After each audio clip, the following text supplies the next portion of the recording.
Salut à tous, petit retour rapide sur la liste des starters NBA All-Star qui sont tombés il y a quelques minutes.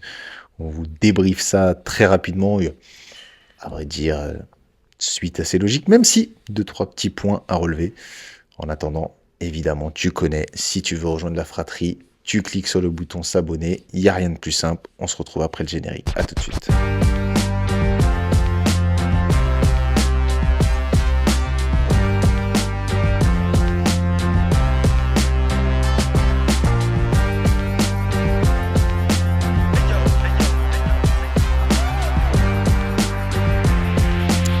Let's go, All-Star Game en approche. Les starters de la conférence Est et de la conférence Ouest sont tombés. On va revenir juste un petit peu après sur le fonctionnement du All-Star Game, mais déjà, l'actualité chaude, les rosters. Est-ce que tu as un coup de gueule à pousser ou est-ce que pour toi, Oui. tout semble logique? je, je les donne et après je te laisse réagir. Vas-y, on peut les rappeler, Confé- effectivement. On va commencer par ça parce que Faisons dans peut-être l'ordre. que tout le monde ne les a pas vus. Conférence Ouest, on va commencer quand même. Cocorico, Victor Wembanyama, premier joueur français à devenir starter d'un All-Star Game. On a également Luka Doncic, Stephen Curry et les deux derniers MVP en titre, SGA et Nikola Jokic. Donc ça c'est pour la conférence Ouest. Conférence Est, une petite équipe. Toute petite équipe. C'est le cas de le dire, oui. Giannis En termes de Antetokounmpo. niveau, mais une petite équipe. Pas en termes de niveau, mais en termes de taille, comparativement à ce qui se fait dans la ligue. Donc, Giannis Antetokounmpo, qui sera le pivot, ailier fort et ailier de cette équipe. Et ensuite, on a Jalen Brown, Jalen Johnson, Cade Cunningham et Tyrese Maxey. Une première réaction à chaud, peut-être. Oui, c'est que tu as dit Jalen Johnson, Jalen Bronson, Jalen Bronson, tout à fait. mais bon, c'est Même plus que si ça. Jalen Johnson sera All-Star, mais pas titulaire. Une réaction à chaud, bah, voilà, première, hein, c'est pas de LeBron James dans le starter. Non pas, voilà, non pas qu'effectivement il mériterait forcément cette année par rapport au nom que tu viens de citer. Juste surprise, voilà, par rapport à la longévité, on sait Ouais, que c'est tous clair. les ans il revenait en tête de liste du vote des fans, alors que pour sa dernière saison il ne soit pas starter, c'est bien dommage. Il a Et l'Écusson oui, 23, mais petit. Hop, tu lances un scoop. je vous ai lâché une petit scoop là comme ça. Vous vous y attendez pas, Mais ça tombe, c'est comme ça. ça C'est les tombe. frères Maurice, il y a des infos qui peuvent tomber à tout moment, faut faire On attention. vous avait dit de vous abonner, de suivre tous les épisodes, il fallait le suivre. Après, il y en a qui veulent pas écouter, tant pis pour eux. Non, mais plus sérieusement, c'est vrai que Stephen Curry, donc, reste le, le dernier représentant de cette ère qui semble s'éloigner, du coup, de Stephen Curry, Kevin Durant et LeBron James. Ouais, effectivement, Et il y avait déjà eu ce truc qu'ils ne soient pas tous en playoff l'année dernière. Et ouais, il y a effectivement cette ère de NBA, comme tu viens de le dire, avec ces trois joueurs qui passent à autre chose. sachant que l'année LeBron, dernière, il était toujours premier au vote des fans. c'est pour ça que Donc, j'ai ouais. trouvé ça, même dès le premier retour des votes, ça m'a surpris.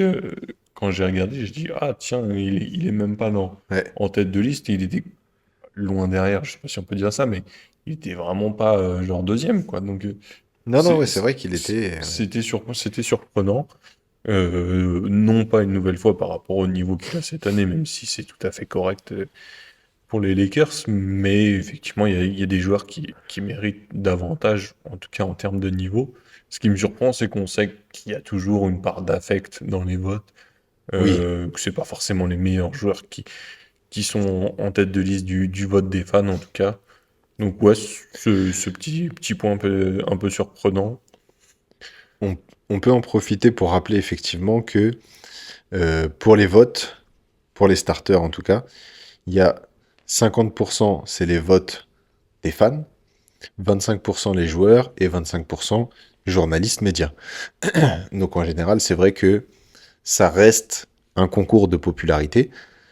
Est-ce que potentiellement pour LeBron, le fait qu'il y ait Luka Doncic qui rejoint son équipe, pardon, a pu un peu splitter les votes, en fait, par exemple, dans les votes des Lakers, ça a pu un peu splitter. Après, peut-être qu'il y a aussi quelques fans qui votent correctement. Vous savez à quel point je suis un défenseur de LeBron, mais qui se disent, bah non, cette année, il a raté trop de matchs, on pouvait pas le mettre titulaire. Ça, moi, j'y crois moyen, parce que quand tu vois des Kawhi qui arrivaient à arriver dans les votes, J'y crois pas parce que les fans sont vraiment des trous de balles et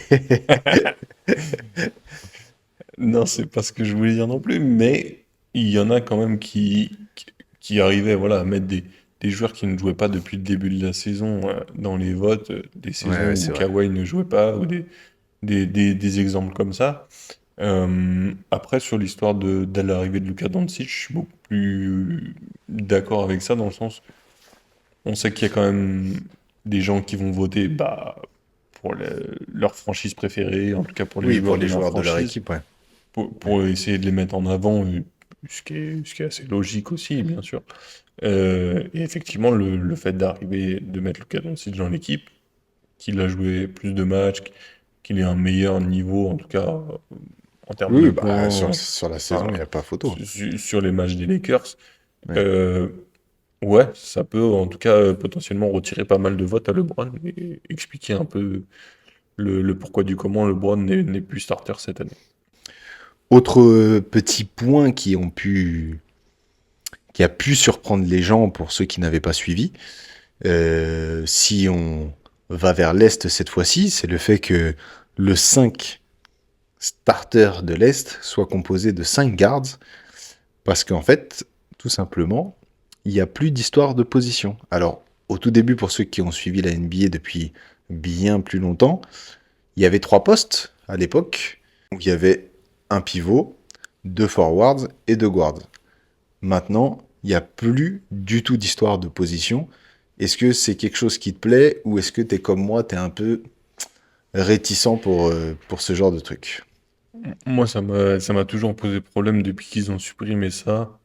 Euh, je comprends que Ah, surtout que cette certains, année, il n'y a plus du tout de position. C'est c'est encore ça. pire que les années précédentes, hein. Je comprends qu'il y ait certains joueurs qui sont peut-être meilleurs que ou qui mériteraient plus d'être starters en termes de niveau Mhm. du joueur réel, dans le sens où, je sais pas, peut-être qu'un ailier a fait une meilleure saison qu'un meneur ou quoi, mais il y a toujours quand même cette histoire au basket où tu as des postes, il y a toujours des 1 à 5, les starters, les 5 majeurs sont toujours composés de la même Mhm. manière.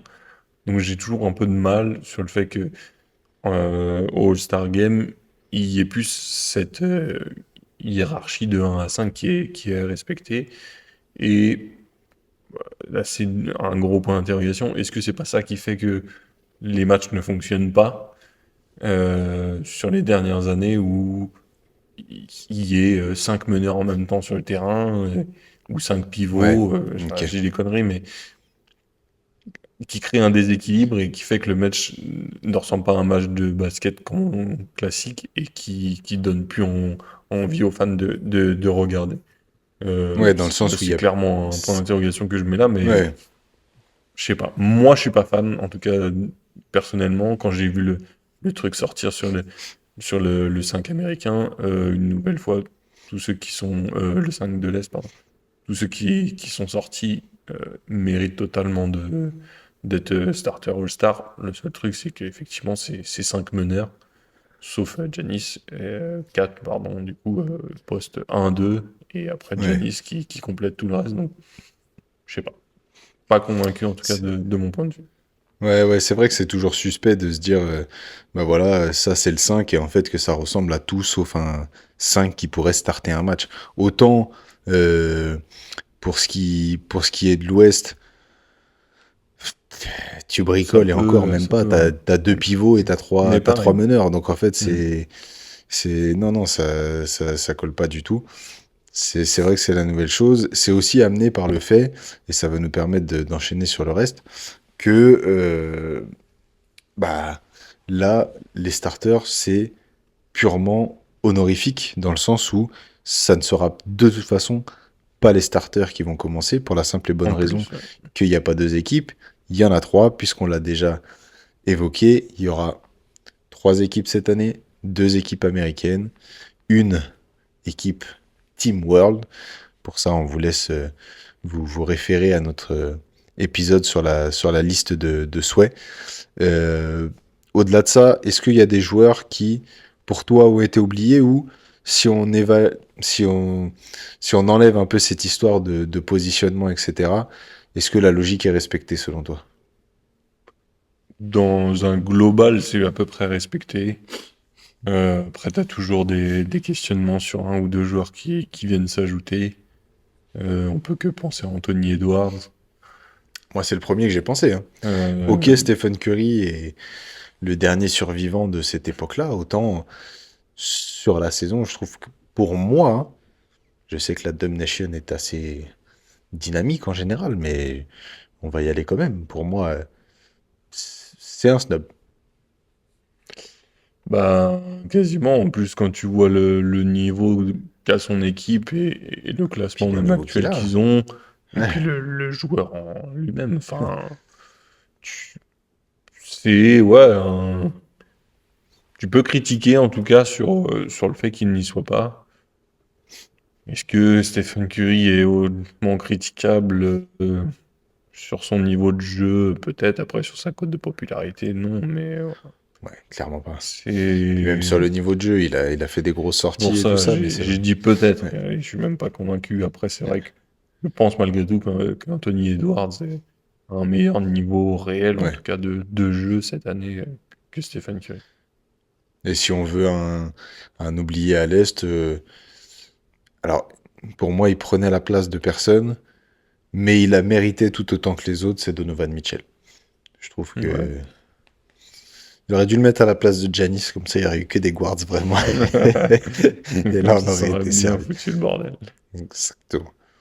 Je sais pas trop comment ils vont Voilà. se répartir ça, en tout cas dans les équipes, parce que comme on vous a dit, il y a un 5 Ouais. World et un 5 USA, donc et puis il y aura plusieurs équipes, donc il y aura en fait, ce sera pas vraiment eux en plus les starters, c'est vraiment pour ça en plus qu'on vous Ah dit, ouais, ouais, non, c'est clairement clairement, hein. honorifique parce que Ouais.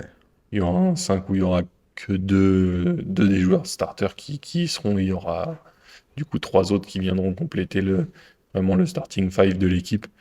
Donc c'est Ouais. clairement un titre honorifique là qui est décerné. Est-ce que les joueurs y prêtent réellement attention maintenant? Vu le Peut-être pour les contexte, contrats. oui, après On dit que des là-dessus, fois, ça débloque mais des... vu le contexte, je pense que ça les a un peu moins Ouais. touchés que les autres années.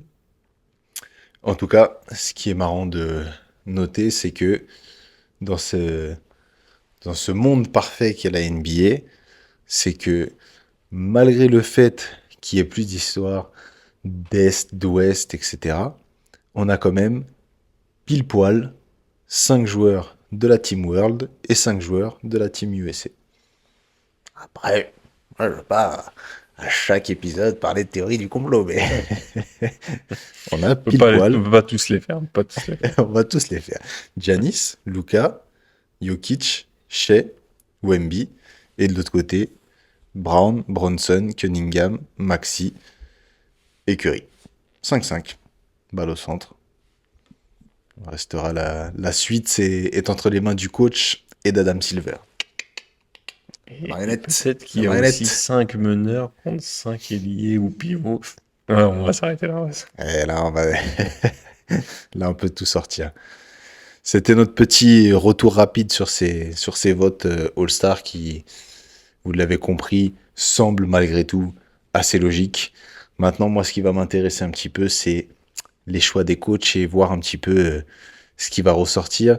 Et surtout, peut-être bah, inconsciemment plus concerné, mais par les joueurs qui vont être sélectionnés pour la Team World par les coachs. Je suis pressé de voir qui va ressortir. On y reviendra. Et on vous débriefera Oui, le oui, All-Star Game on fera un débrief large quand on aura tous les votes, mais on voulait réagir à chaud là quand c'est tombé il y a quelques minutes, donc on vous livrait notre ressenti rapide. On se retrouve bientôt pour la suite avec plaisir. des sélectionnés.